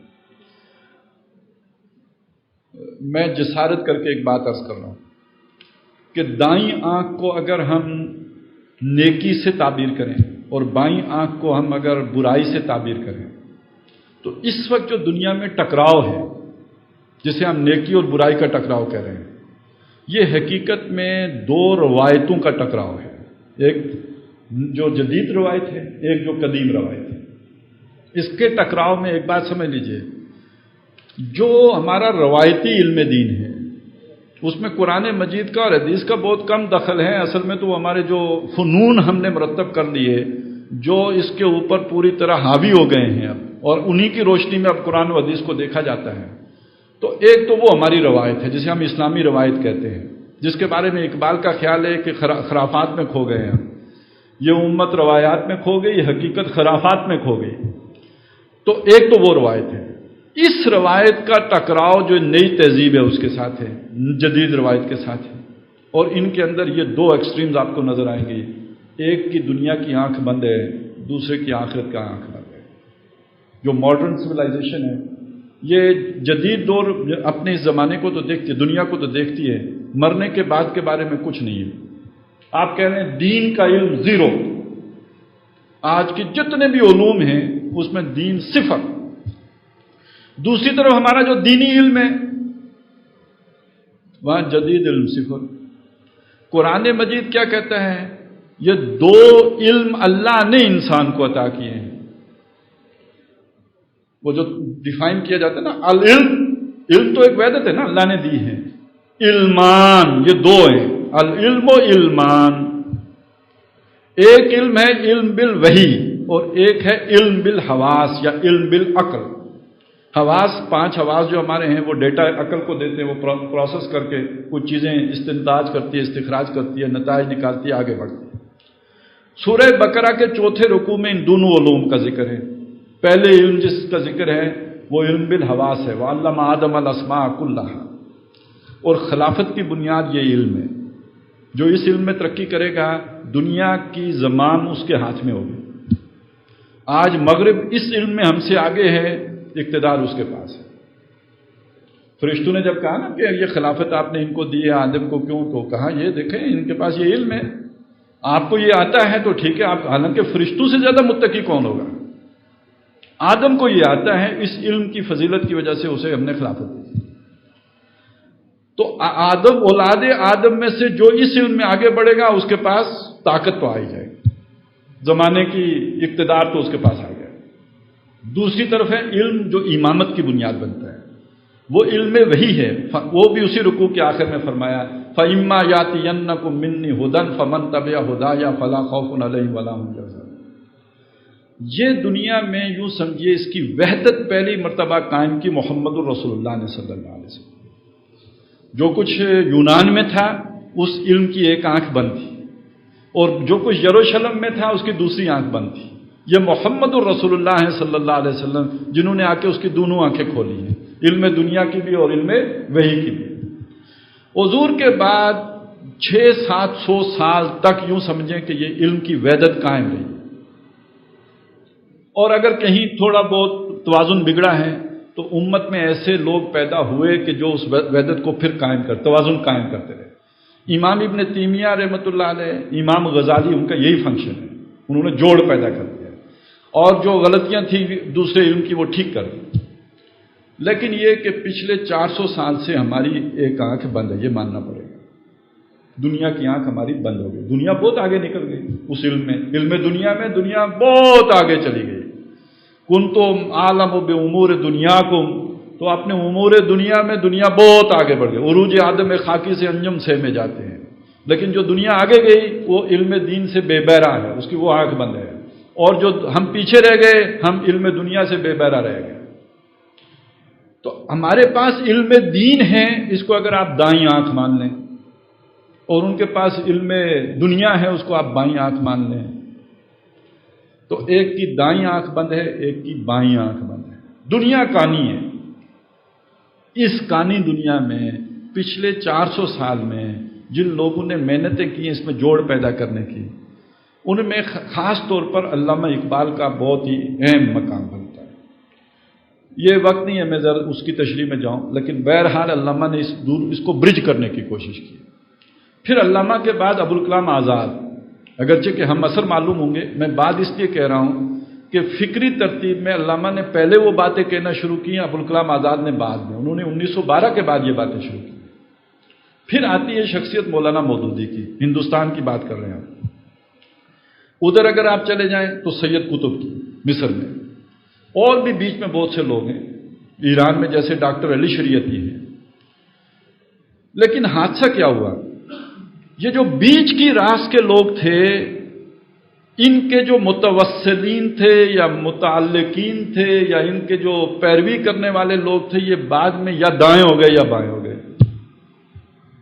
آپ ذرا جماعت اسلامی کو دیکھیں نا، تو یہ آپ اپنے ہاں جتنی بھی سیاسی جماعتیں دیکھیں گے، ان کی جو لیڈرشپ ہے، معلوم ہوگا کہ اس میں سے اکثریت ان لوگوں پر مشتمل ہے جو کبھی جن کی ٹریننگ جماعت اسلامی میں ہوئی تھی، یہاں سے پا کے وہ اس طرف نکل گئے، یا یہ سب کچھ چھوڑ چھاڑ کے وہ ذرا تصوف کی لائن پہ نکل کے تارک دنیا ہو گئے، بس اپنے گھر سے تعلق رکھ لیا، یا یہ کہ علم دین سیکھ کر کہیں کوئی مدرسہ کھول لیا اور اللہ اللہ خیر صلی اللہ، وہ اصحاب کہف ہو گئے۔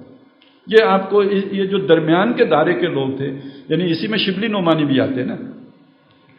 اگر آپ سر سید احمد خان کو دیکھیں تو وہ آپ کو اس دوسری طرف نظر آئیں گے، اگرچہ کہ وہ خود ایک بہت بڑے عالم تھے، عالم دین تھے، باقاعدہ سکھ عالم تھے، لیکن یہ کہ جب وہ تعبیر اور تعویل کی دنیا میں آئے تو ہم انہیں کہیں گے کہ وہ دوسری طرف نکل گئے، عقل کی طرف نکل گئے اور بالکل جدیدیت کی طرف چلے گئے۔ اب اس میں جو دوسری شخصیت آئے وہ شبلی نعمانی کی ہے۔ شبلی نعمانی کے شاگرد ہیں سید سلیمان ندوی، وہ کدھر گئے؟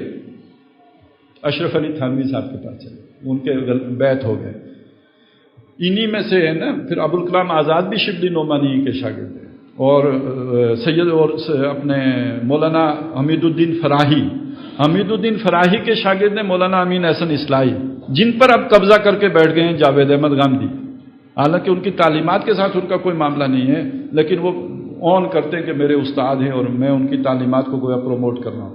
تو بہرحال کہنے کا مطلب یہ تھا کہ یہاں یہ تھی وہ درمیان کی جگہ جنہوں نے دونوں دن کی آنکھیں کھلی ہوئی تھی۔ آپ اگر مولانا مودودی کو پڑھیں، آپ اگر علامہ اقبال کو دیکھیں، خاص طور پہ مودودی صاحب نے تو انہی کی تشریح کی ہے، تو قدیم و جدید کا امتزاج آپ کو نظر آئے گا۔ اور ایسا نہیں کہ آپ کو جیسے سر سید احمد خان مغرب سے مروب ہو گئے تھے، وہ مروبیت بالکل نہیں، بلکہ وہ شان نظر آئے گی کہ تمہاری تہذیب اپنے خنجر سے آپ خودکشی کرے گی، جو شاخ نازک پہ آشیانہ بنے گا ناپائیدار ہوگا، کہ ایک وقت آئے گا کہ کمیونزم کو ماسکو میں پناہ نہیں ملے گی، اور جو ہے یہ جمہوری کیپٹلسٹک سوسائٹی اس کو کہیں جو ہے وہ واشنگٹن میں پناہ نہیں ملے گی۔ پوری جرات کے ساتھ یہ بات کہہ رہے ہیں۔ تو گویا اور ایک طرف سابقہ جو قدیم ہماری روایت ہے اس کے امین اور جدید سے واقف پوری طرح، یہ تھی وہ معتدل شخصیات جو اس 21ویں صدی میں اب ناپید ہیں۔ ان کا فکر کتابوں میں تو باقی ہے، عملی صورت میں آپ کو نظر نہیں آئے گا ان کی جماعتوں میں یا ان کے جو دعوے دار ہیں کہ ہم ان کے لیے کھڑے ہیں۔ تو اس کا مطلب یہ ہے کہ یہ ایک آنکھ کانا ہونا، ایک تعبیر اس کی یہ ممکن ہے کہ جو دنیا ہوگی وہ دو حصوں میں بٹ جائے گی علمی اعتبار سے، ایک کی دائیں آنکھ کانی ہوگی، ایک کی بائیں آنکھ کانی ہوگی۔ باقی اس شخص کی اگر شخص دجال کی دو مختلف روایات آ گئی ہیں تو اس کا کیا مطلب ہوگا؟ اس کا مطلب یہ ہوگا کہ وہ اس کی دسترس تو نہیں رکھے گا کہ وہ اپنی دونوں آنکھیں ٹھیک کر لے، لیکن اس کے پاس یہ اتھارٹی ہوگی کہ وہ کبھی دائیں ٹھیک کر لیتا ہے، کبھی بائیں ٹھیک کر لیتا ہے۔ اس لیے کبھی اس کی دائیں کانی ہوتی ہے، کبھی بائیں کانی ہوتی ہے، تو پھر اس کا یہ معنی لینا پڑے گا کہ وہ اپنی حیت تبدیل کرنے کی قدرت رکھتا ہوگا، اور روایات سے بھی معلوم ہوتا ہے اس کا قد بھی چھوٹا بڑا دکھایا گیا ہے، تو اس کا مطلب ہے اس کے اندر کوئی جن والی آمیزش بھی ہوگی، اگرچہ کہ عام خیال تو یہی ہے کہ وہ انسان ہوگا، لیکن یہ کہ اس کے اندر یہ دجل و فریب بھی ہوگا کہ کبھی چھوٹا ہو جائے گا، کبھی بڑا ہو جائے گا، کبھی دائیں آنکھ کانی ہوگی، کبھی بائیں آنکھ کانی ہوگی۔ واللہ اعلم۔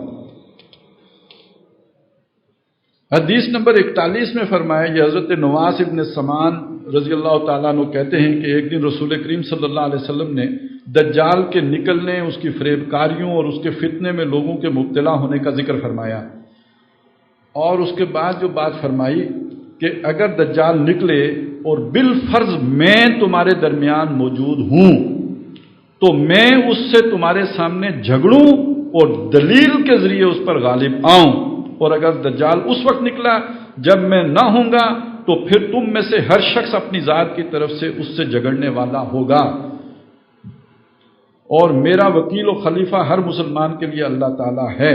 دجال جوان ہوگا، اس کے بال گھنگریالے ہوں گے اور اس کی آنکھ پھولی ہوئی ہوگی۔ اچھا جی، اب اس میں جو اہم بات آئی ہے وہ کیا ہے؟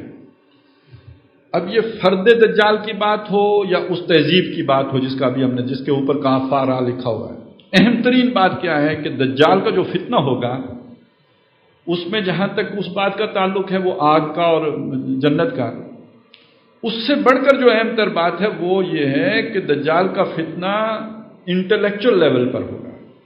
میرا اگر دجال کا سامنا ہوا تو وہ جو بھی اس نے اپنا دلائل بنائے ہوں گے، جو اس نے اپنا فلسفہ گھڑا ہوگا، جو زخرف القول غرور اس نے پیش کیا ہوگا، میں انٹلیکچولی دلائل دے کر اس کے اس ڈکوسلے کا بھانڈا پھوڑ دوں گا، میں اس کے دجل و فریب کو ناکارہ کر دوں گا۔ یہ بالکل وہ شان ہے کہ جیسے حضرت موسیٰ علیہ السلام نے جب اپنا عصا پھینکا تو وہ جو جادوگروں نے جو کچھ بھی کیا تھا جو وہ سارا جو ہے وہ فریب ختم ہو گیا۔ تو دجال نے جو فریب کاری کی ہوئی ہوگی، لوگوں کو نئے نئے فلسفے پڑھائے ہوں گے، نئی جو ہے وہ ایجوکیشن دی ہوئی ہوگی، تو میں دلیل سے اس کا بھانڈا چاک پھوڑ دوں گا، اس کا پردہ چاک کر دوں گا۔ اور اگر میں نہ ہوا تو میرا وکیل و خلیفہ ہر مسلمان کے لیے اللہ تعالیٰ ہے۔ اس کا مطلب کیا ہے؟ یہ بہت اہم بات ہے۔ اگر ایک شخص انٹلیکچولی اس دجال کے مقابلے میں کھڑا ہو، اس کا مقابلہ کرنے کی کوشش کرے، اس کے دلائل کو رد کرنے کی کوشش کرے، تو میرا وکیل جو ہوگا مسلمان کے لیے اللہ ہوگا۔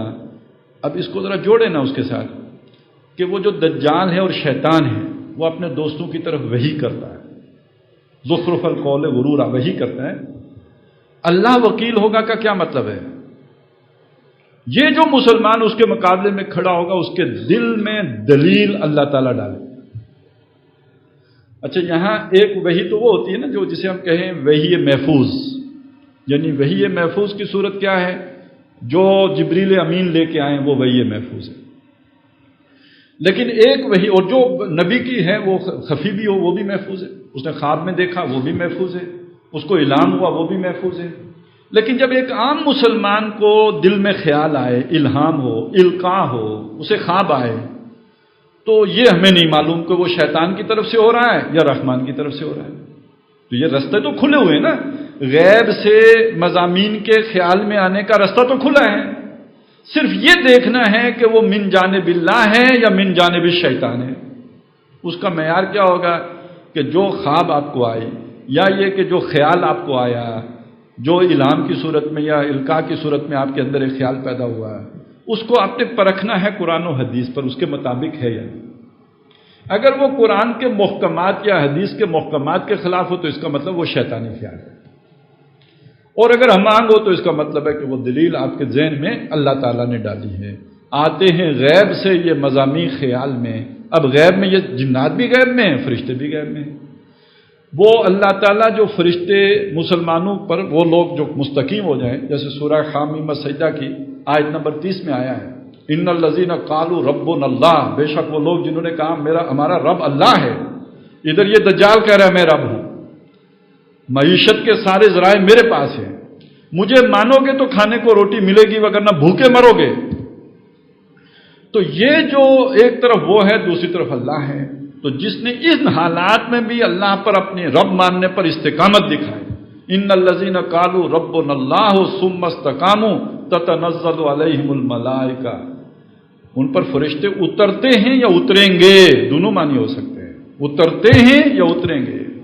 اللہ تخافوا ولا تحزنوا، نہ تم خوف کھاؤ نہ تم حزن محسوس کرو، وَأَبْشِرُوا بِالْجَنَّةِ الَّتِي كُنْتُمْ تُوعَدُونَ، اور بشارتیں حاصل کرو اس جنت کی جن کا تم سے وعدہ کیا جاتا تھا۔ اور اس میں باقاعدہ اختلاف ہے کہ یہ آیات کب نازل ہوں گی، یہ فرشتوں کا نزول کب ہوگا۔ بعض مفسرین کہتے ہیں کہ عند الموت ہے، بعض کی رائے یہ ہے کہ حیات دنیاوی کے دوران بھی ہوتا رہتا ہے۔ آدمی جب نیکی کی طرف بڑھتا ہے فرشتے جو ہے وہ کمر ٹھونکتے ہیں، مدد کرتے ہیں، دل میں تثبیت پیدا کرتے ہیں، ثبات پیدا کرتے ہیں، تسکین عطا کرتے ہیں۔ فرشتے اترتے ہیں، سکینت لے کے اترتے ہیں، حدیث سے ثابت ہے، تو وہ دلوں کو مضبوط کر دیتے ہیں۔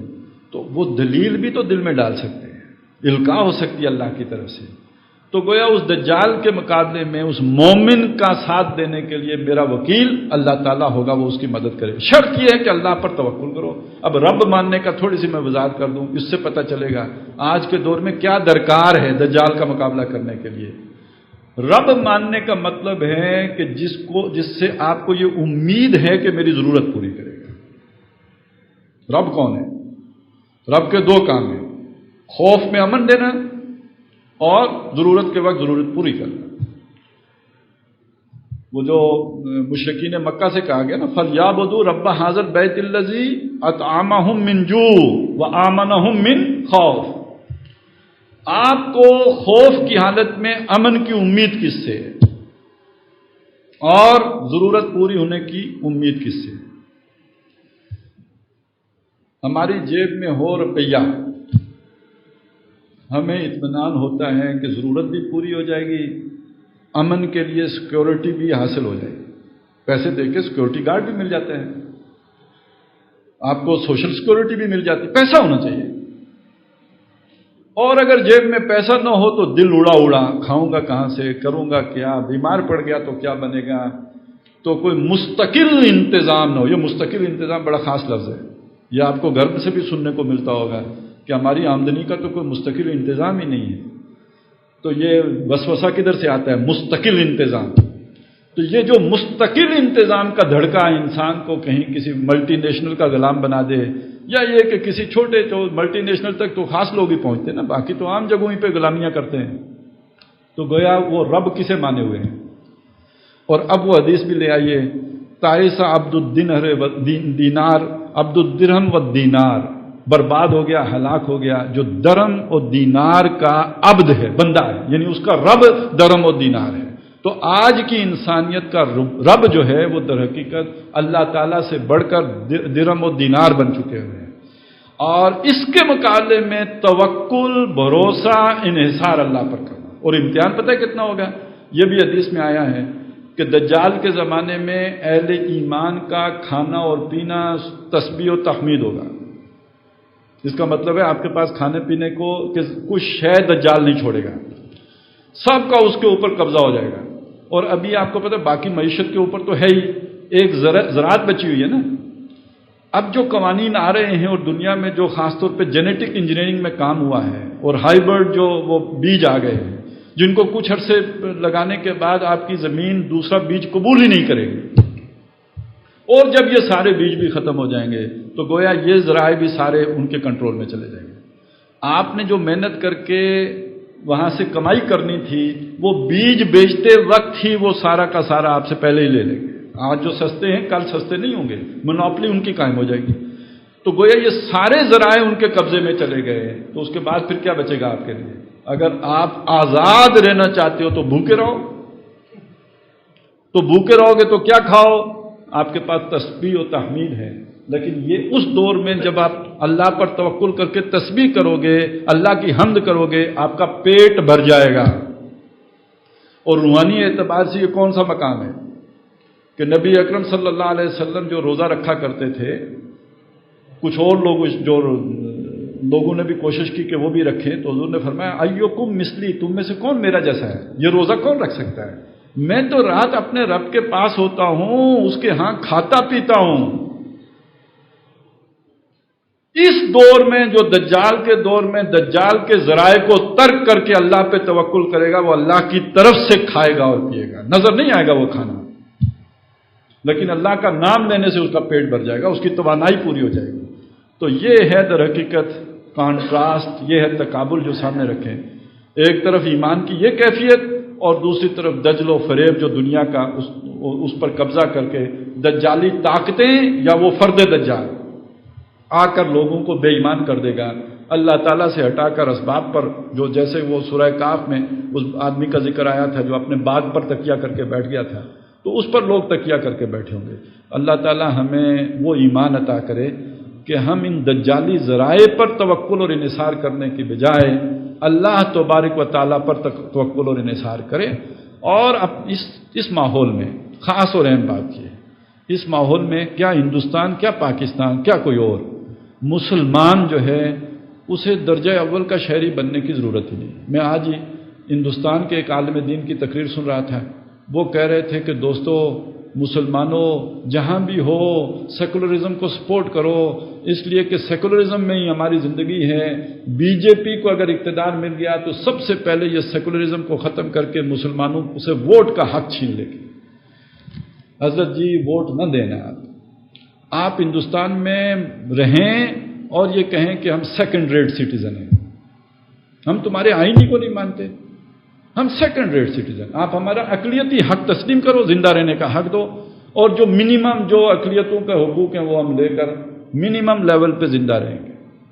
ہمیں چاہیے ہی نہیں فرسٹ ریٹ سٹیزن شپ تمہاری، اس لیے کہ یہ تمہارا کافرانہ نظام ہے، ہم اس کے کیوں سپورٹر بنے، ہم اس کے کیوں اتحادی بنے، ہم اس کے کیوں معاون و مددگار بنے۔ تو اگر وہاں کے مسلمانوں کی یہ بات ہے تو کینیڈا میں جا کے سیٹل ہونے والے جو ملکہ برطانیہ کی وفاداری کا حلف اٹھا کے سٹیزن شپ لیتے ہیں اور پھر آ کے ہمیں دین پڑھاتے ہیں، بس اس سے ہی اندازہ لگا لیجئے اس دجل و فریب اور اس مکاریوں کا جو سلسلہ ہمارے سامنے ہے۔ اصل امتحان یہ ہے۔